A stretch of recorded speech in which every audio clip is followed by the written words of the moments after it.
Guys, welcome back to my YouTube channel. എല്ലാവരും സുഖമായിട്ടിരിക്കുന്നു. ഞങ്ങളിവിടെ സുഖമായിട്ടിരിക്കുന്നു. ബാക്ക്ഗ്രൗണ്ട് മ്യൂസിക് നിങ്ങൾ നോക്കേണ്ട, ഇടയ്ക്കിടയ്ക്ക് നെസ ബേബിയുടെ വോയിസ് കേൾക്കാം.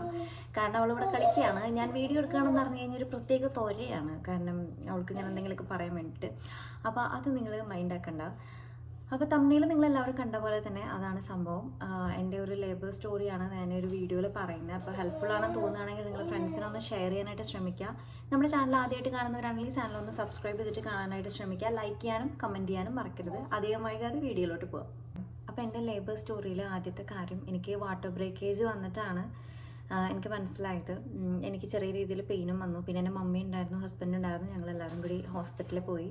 അവിടെ കുറച്ച് പ്രൊസീജിയേഴ്സൊക്കെ കഴിഞ്ഞ് പിന്നെ ഡോക്ടർ ടെസ്റ്റ് ചെയ്ത് നോക്കിയപ്പോൾ ഓൾറെഡി 6 ഇഞ്ച് ആളിറങ്ങി വന്ന് നിൽക്കുന്നുണ്ടായിരുന്നു. അപ്പോൾ അതുകൊണ്ട്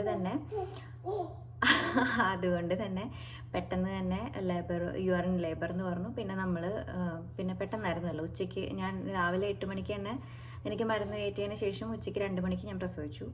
അപ്പോൾ അതിന് മുമ്പ് നടന്നൊരു കാര്യം, എനിക്കൊരു 10 മണിയൊക്കെ ആയപ്പോഴത്തേനും നല്ല രീതിയിൽ പെയിൻ വന്നു തുടങ്ങി. അപ്പോൾ തൊട്ട് ഡോക്ടറിൻ്റെ അടുത്ത് പറയുന്ന ഒരു കാര്യമാണ്, എപ്പിഡ്യൂറൽ വേണമെങ്കിൽ എടുക്കാം, നിങ്ങൾക്ക് എടുക്കാം. ഇവിടെ ഈ ഒരു ഹോസ്പിറ്റൽ ബ്രാംപ്ടൺ സിവിക് ഹോസ്പിറ്റലിലായിരുന്നു എൻ്റെ ഡെലിവറി. അപ്പോൾ ആ ഒരു ഹോസ്പിറ്റലിൽ 90% ഓഫ് ആൾക്കാർ എടുക്കുന്നതാണ്, ഒരു പ്രശ്നവുമില്ല, എടുക്കാം എന്ന് പറഞ്ഞു. പക്ഷേ ശരിയാണ്, ഒരു പ്രശ്നമില്ലാത്തൊരു സംഭവമാണ് എപ്പിഡ്യൂറൽ കേട്ടോ. പക്ഷെ എൻ്റെ വ്യക്തിപരമായ താല്പര്യത്തിന് മേലായിരുന്നു ഞാനത് എടുക്കാതിരുന്നത്. അതിൻ്റെ റീസൺ ഞാൻ വ്യക്തമാക്കാം. അത് മാത്രമല്ല, എനിക്കൊരു ആഗ്രഹം ഉണ്ടായിരുന്നു വേദന അറിഞ്ഞ് പ്രസവിക്കണം എന്ന്. അതെന്താണെന്ന് വെച്ചാൽ, നിനക്കെന്താ വട്ടാണോ എന്ന് ചോദിക്കരുത്. എന്ന് വെച്ചാൽ എനിക്കത് അറിയണം, എനിക്കത് ഫീൽ ആവണം എന്നുള്ളൊരു ഇതുണ്ടായിരുന്നു. അതുകൊണ്ടാണ് ഞാൻ ഒരു കൺസെപ്റ്റ് ചൂസ് ചെയ്തത്. അങ്ങനെയായിരുന്നു. അപ്പോൾ അതുകൊണ്ടാണ് ഞാൻ എപ്പിഡ്യൂറൽ എടുക്കാണ്ടിരുന്നത്. അതിൻ്റെ കാരണങ്ങൾ ഡീറ്റെയിൽ ആയിട്ട് ഞാൻ വ്യക്തമാക്കാം. പിന്നെ തികച്ചും അത് വ്യക്തിപരമായ എൻ്റെ ഇഷ്ടമായിരുന്നു. കാരണം ഡോക്ടർ ഇത് പറഞ്ഞപ്പോൾ എൻ്റെ ഹസ്ബൻഡും പറഞ്ഞു, എൻ്റെ മമ്മിയും പറഞ്ഞു, നിനക്ക് തീരെ പറ്റുന്നില്ല, വേദന സഹിക്കാൻ പറ്റുന്നില്ല എന്നുണ്ടെങ്കിൽ എപ്പിഡ്യൂറൽ എടുക്കാം, അതിന് യാതൊരു പ്രശ്നമില്ല എന്ന് പറഞ്ഞു. എന്നിരുന്നാൽ പോലും എൻ്റെ മനസ്സിൽ ഞാൻ ഓൾറെഡി പ്ലാൻ ചെയ്തിട്ടുള്ള ഒരു കാര്യമായിരുന്നു. ഞാൻ പ്രഗ്നൻ്റ് ആയ സമയത്ത് 5-ാം മാസം തൊട്ടേ ഞാൻ വിചാരിച്ചൊരു കാര്യമാണ്, ഈ ഒരു സാധനം ഞാൻ എടുക്കില്ല എന്ന്. ഓക്കെ, അപ്പോൾ അതിലോട്ട് വരാം. അതിനു മുമ്പ് ഒരു കാര്യം വ്യക്തമാക്കേണ്ടത്, എന്താണ് എപ്പിഡ്യൂറൽ? ഇതറിയാത്തവർക്ക് വേണ്ടിയിട്ടാണ് ഞാനിത് പറയുന്നത്.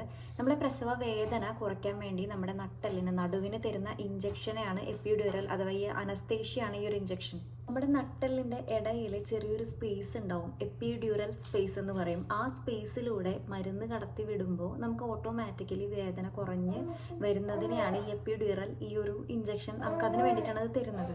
ഓട്ടോമാറ്റിക്കലി നമ്മൾക്ക്, അതായത് അമ്മയ്ക്ക് ഈ വേദന കുറഞ്ഞു വരും. പ്രസവ സമയത്ത് പുഷ് ചെയ്യാനുള്ള ഒരു ബോധമൊക്കെ നമുക്ക് ഉണ്ടാവും എന്നാണ് പറയപ്പെടുന്നത്. എനിക്കറിയില്ല.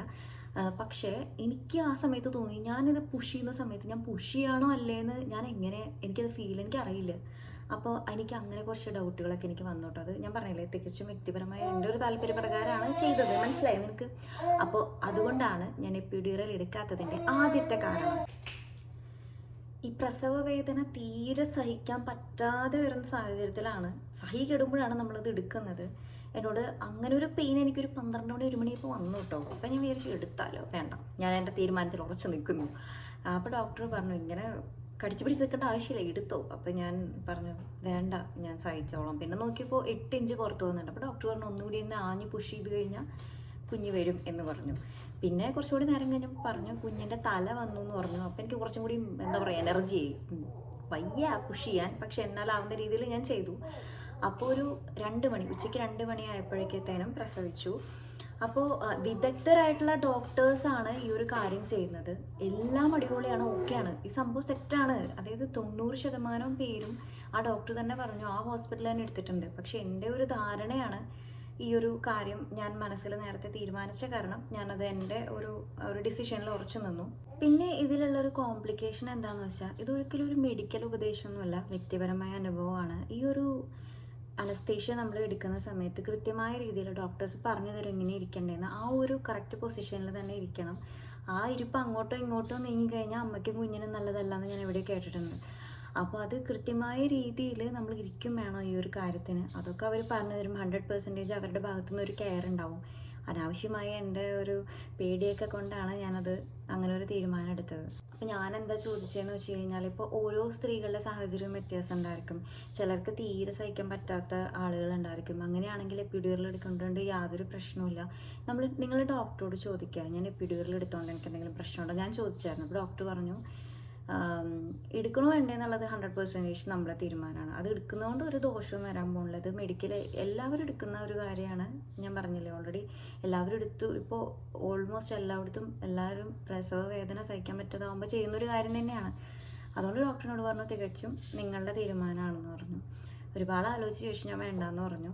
അങ്ങനെ ഒരു 2 മണിയായപ്പോൾ പിന്നെ ഡോക്ടർ ചെക്ക് ചെയ്ത് നോക്കിയപ്പോഴത്തേനും പറഞ്ഞു 8 ഇഞ്ച് ആൾ ഓൾറെഡി ഇറങ്ങി വന്നു. അങ്ങനെ ഞാൻ കൂടുതൽ കുറച്ച് പ്രഷർ കൊടുത്തു. പിന്നെ അങ്ങനെയാണ്. അപ്പോൾ അതാണ് എൻ്റെ ലേബർ സ്റ്റോറി എന്ന് പറയുന്നത്. ഒരാൾക്ക് വേദന സഹിക്കാൻ കുറച്ച് ബുദ്ധിമുട്ടുള്ള ആളായിരിക്കും, ചിലർക്ക് എത്ര വേദന വേണമെങ്കിലും സഹിക്കാൻ പറ്റുന്നവരായിരിക്കും. അങ്ങനെയുള്ളവർക്കൊന്നും എപ്പിഡ്യൂറൽ എടുക്കേണ്ടി വരില്ല എന്നാണ് എനിക്ക് തോന്നുന്നത്. പിന്നെ ആ ഒരു സമയത്ത് എങ്ങനെയാണ് നമ്മുടെ മെൻ്റൽ ഹെൽത്ത് എന്ന് നമുക്ക് തന്നെ അറിയില്ല. അതുകൊണ്ട് ആ ഒരു സമയത്തിന് ആപ്റ്റായിട്ടുള്ള തീരുമാനം നിങ്ങളുടെ ഡോക്ടറോട് ചോദിച്ചതിന് ശേഷം മാത്രം എടുക്കുക. അപ്പോൾ ഇത്രയേ ഉള്ളൂ നമ്മുടെ ഇന്നത്തെ വീഡിയോ. ഇഷ്ടപ്പെട്ട് ലൈക്ക് ചെയ്യാനും കമൻറ്റ് ചെയ്യാനും ഹെൽപ്ഫുള്ളാന്ന് തോന്നുന്നത് നിങ്ങളുടെ ഫ്രണ്ട്സിനൊന്ന് ഷെയർ ചെയ്യാനും ശ്രമിക്കുക. Tata bye bye, see U.